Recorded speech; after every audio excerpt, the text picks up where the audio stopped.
Ay, 600. Sorry. Meron na sila dito ah. Yung Muslim. Yung? Yung Muslim, niligaw na kung ano-ano.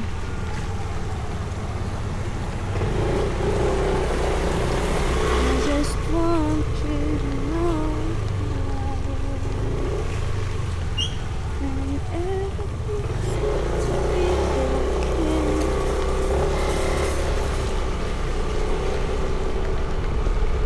Kaya gusto ni Teyang magkaroon ng e-bike eh. Ang dami nakikita kasing edad niya na e-bike eh.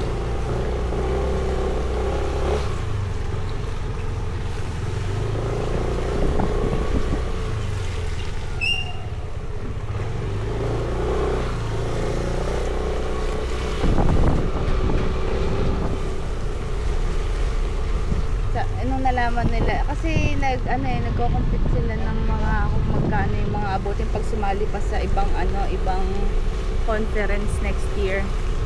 Eh yun nga, yung Dubai yung pinakamalaki, 500k aabutin.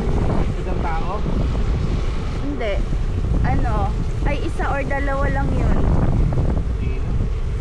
Sabi ng mama mo, grabe laki, baka hindi na lang daw matuloy sa Dubai.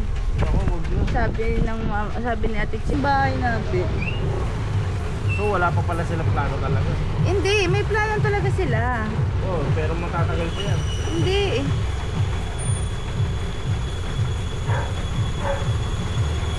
Sabi nga ng mama mo bakit ba hindi natapos yung paggawa ng bahay niyo?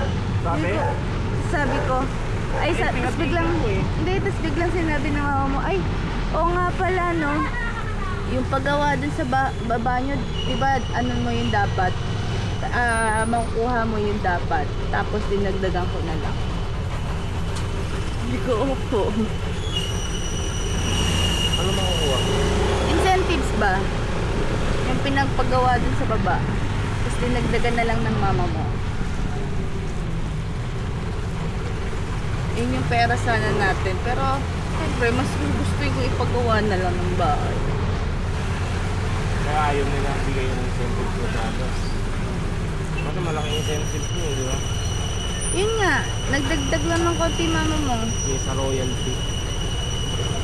Hindi, incentives yun ng royalty. Diba? Tawag din incentives, yun yung tawag.